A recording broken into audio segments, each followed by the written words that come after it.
Assalamualaikum warahmatullahi wabarakatuh. Alhamdulillahirobbil alamin. Wassalatu wassalamu ala asyrofil anbiya'i wal mursalin wa ala alihi wassohbihi ajmain.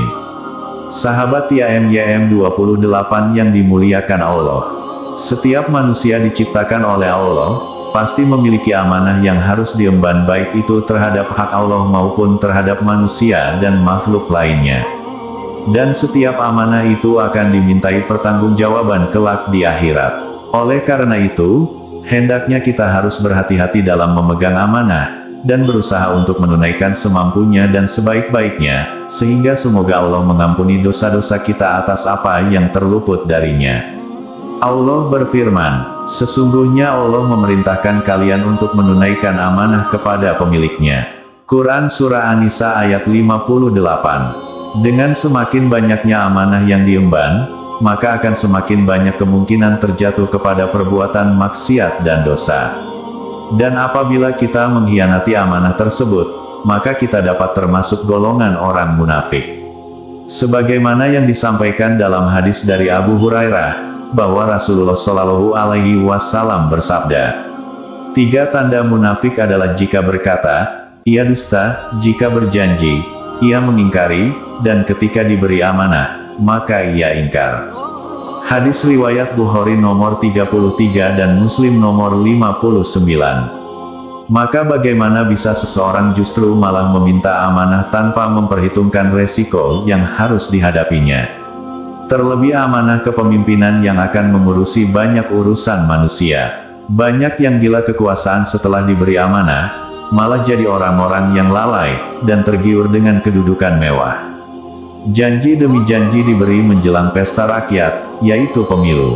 Awalnya ingin mengatasnamakan rakyat ketika awal-awal berkampanye. Namun kala mereka mendapatkan kursi panas, janji tinggallah janji. Awalnya mereka adalah orang yang kenal agama, karena kekuasaan, hidup glamor yang jadi prioritas, bahkan agama pun dikorbankan demi ambisi kekuasaan. Dari Abu Dzar, ia berkata, wahai Rasulullah, mengapa engkau tidak memberiku kekuasaan? Lalu beliau memegang pundakku dengan tangannya, kemudian bersabda, wahai Abu Dzar, sesungguhnya engkau adalah orang yang lemah.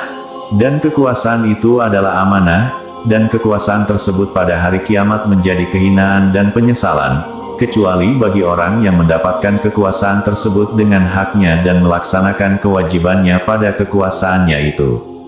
Hadis riwayat Muslim nomor 1825. Jadi, sesungguhnya tidak layak kepemimpinan atau kekuasaan diberikan pada orang yang lemah yang tidak punya kapabilitas, bukan ahli di dalamnya. Namun boleh menerima kekuasaan jika diberikan oleh khalifah atau oleh majelis yang bertugas untuk menunjuk penguasa yang kapabel. Allah berfirman, sesungguhnya Allah menyuruh kamu menyampaikan amanah kepada yang berhak menerimanya. Quran Surah An-Nisa ayat 58. Kalau sudah pernah berjanji pada rakyat untuk menunaikan amanah, maka tunaikanlah. Sebagaimana sabda Rasulullah Shallallahu Alaihi Wasallam, tunaikanlah amanah kepada orang yang menitipkan amanah padamu. Hadis riwayat Abu Daud nomor 3535 dan At-Tirmidzi nomor 1624. Rasulullah Shallallahu Alaihi Wasallam juga pernah memberi nasihat kepada Abdurrahman bin Samurah radhiyallahu anhu. Beliau Shallallahu Alaihi Wasallam bersabda, wahai Abdurrahman, janganlah engkau meminta kepemimpinan, karena apabila engkau diberi kepemimpinan, karena engkau memintanya, maka kepemimpinan tersebut akan dibebankan kepadamu, tidak ditolong Allah dalam mengembannya. Namun jika engkau diberi kepemimpinan tanpa memintanya, maka engkau akan ditolong atas kepemimpinan tersebut. Hadis riwayat Bukhari nomor 7146. Kepemimpinan dan kekuasaan adalah amanah yang berat dan berbahaya. Lantas bagaimana akibat tidak amanah dalam menunaikan kepemimpinan? Mari kita bayangkan bagaimana jika hal itu terjadi. Berapa banyak hak manusia yang dizalimi akibat tidak menunaikan amanahnya dengan baik. Dalam Islam, amanah yang satu ini akan terus-menerus membuat ia dituntut, yang pada akhirnya pahala dari amanah lainnya yang ia miliki dapat habis, untuk memenuhi tuntutan satu amanah yang tidak ditunaikan itu. Bahkan ia dapat ditimpa dosa setelah habis pahalanya karena tuntutan yang belum selesai. Sehingga jadilah dia orang yang bangkrut di hari kiamat.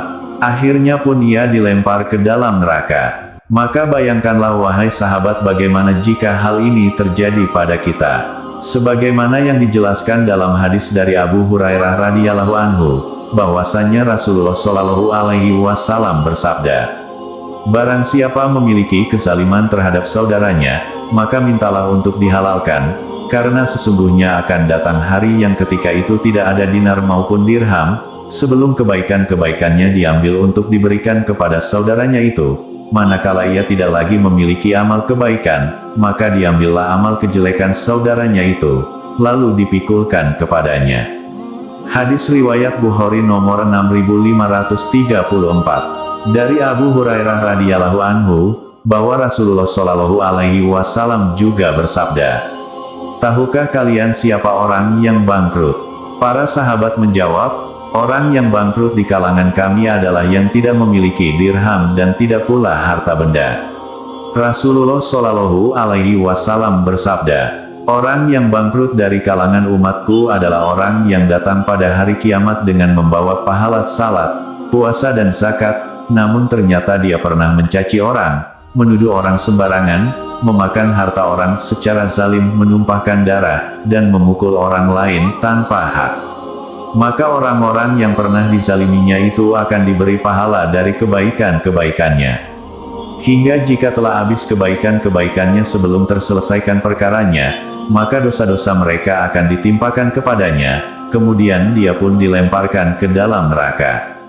Hadis riwayat Muslim nomor 2581.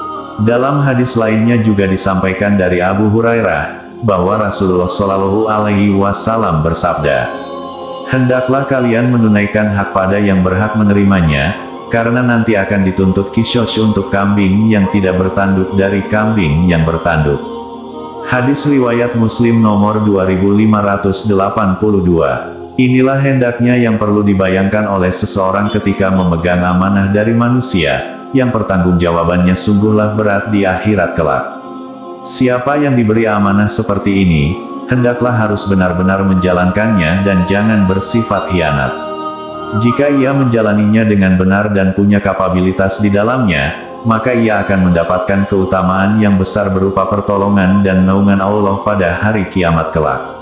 Semoga kita dapat memenuhi amanah yang dibebankan kepada kita dengan sebaik-baiknya, baik terhadap hak Allah maupun pada hak manusia lainnya, termasuk amanah lainnya yang berkaitan dengan alam dan hewan. Ya Allah, ampunilah segala kehilafan dan kesalahan kami, serta berilah selalu kepada kami petunjuk dan cahaya-Mu agar kami dapat istiqomah berada di jalan-Mu yang lurus. Amin ya robbal alamin. Kami berharap apa yang disampaikan dapat bermanfaat bagi sahabat TIAM 28 yang dirahmati Allah. Kami mohon maaf atas segala kesalahan dan kehilafan dalam penyampaian materi ini.